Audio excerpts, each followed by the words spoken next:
O uso de dados está presente no jornalismo há muito tempo, mas as ferramentas digitais ampliaram as possibilidades de pesquisa, apuração e análise. Como podemos propor reportagens usando os dados de maneira crítica e criativa? O que é o jornalismo de dados e como essa modalidade pode viabilizar pautas inéditas e melhorar a contextualização dos fatos?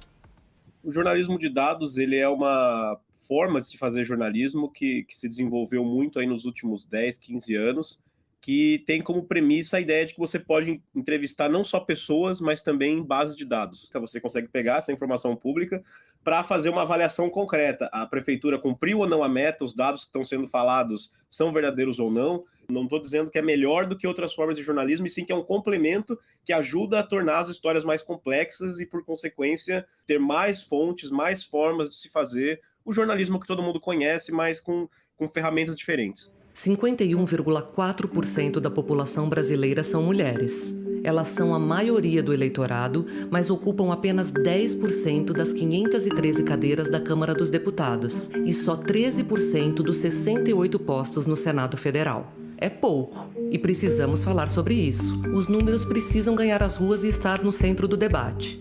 Na verdade, eu trabalhei durante 19 anos no jornal, fazendo esporte, até que teve a oportunidade de ingressar na Gênero e Número no ano passado. Ela é pioneira nesse trabalho de jornalismo de dados, com foco em gênero e raça. E foi um encontro muito importante, porque era essa discussão que eu queria fazer, e também eu tinha um pouco essa ideia de como que eu vou trabalhar com jornalismo de dados e como isso não vai me entediar, né? Porque eu também não conseguia entender que, na verdade, essa compreensão do trabalho com os dados é uma compreensão que não é técnica, né? É uma compreensão jornalística.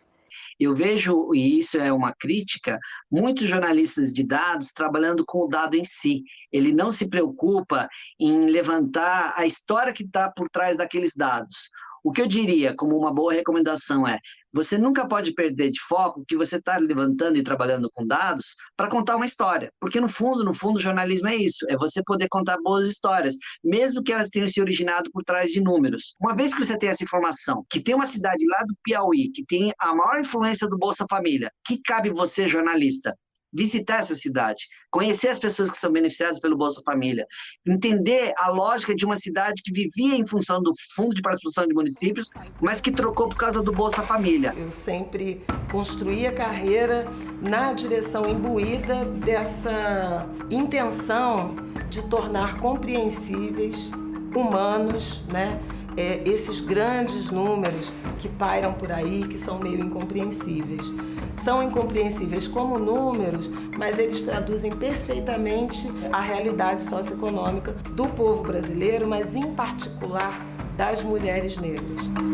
Quando a gente fala precisamos ter políticas públicas para a população negra, precisamos, porque todos os índices mostram, e aí você traz os dados que mostram que a população negra ela recebe menos salário, ela tem menos chances de emprego. Então, isso não é um machismo, isso está nos dados.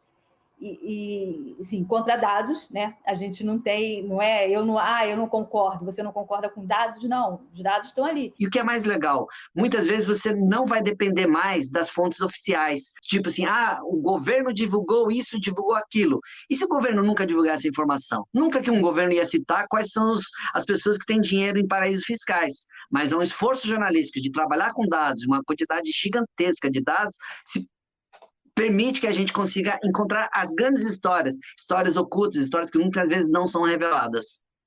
This leak is really Panama Papers on steroids. This is a Pandora Papers, because we think we're opening a box on a lot of things. We're talking about some of the most famous people in the world that are in these documents. Presidents, prime ministers, government ministers. Quando você está trabalhando com dados, tem uma dificuldade, muitas vezes, que é traduzir para o leitor, né? Então, muitas vezes, você está lá falando de planilhas que têm milhões de linhas, centenas de milhares de linhas, e, às vezes, você quer contar aquela história de uma forma simples, porque não adianta você fazer um trabalho incrível e aí, na hora de publicar, o leitor não entender nada. Então, a infografia vem nesse sentido de trabalhar junto com o jornalismo para tornar a informação mais clara, tornar a informação mais precisa também, de certa forma. Nós temos que lembrar que nós somos seres visuais. Nós primeiro enxergamos a imagem e depois processamos as outras informações. Então, quando eu estou num texto jornalístico qualquer, eu vou ler a manchete, obviamente, mas eu vou me prender à imagem, à foto. Essa é a minha lógica natural. Se eu conseguir pegar a grande quantidade de dados que eu estou trabalhando enquanto jornalista de dados, e transformar isso num gráfico atraente, que seja bonito, ou então, se eu estiver na internet, de tal forma que eu possa interagir com esse gráfico e possa compreender melhor, muito provavelmente eu vou conseguir entender a lógica. 62% das grávidas eram negras e 30% eram brancas. Você pode fazer isso no texto, mas se você coloca isso numa visualização, a informação ela é instantânea e a compreensão é instantânea. A Maria está atrás de uma informação que é pública. Como podemos ter acesso a esse tipo de informação? As informações públicas devem ser transparentes e disponíveis, de forma acessível, em sites oficiais e em locais visíveis a todos e todas. Um desafio, e aí a gente não pode só ser o crítico da vez, mas no Brasil a gente tem muita dificuldade de obter dados.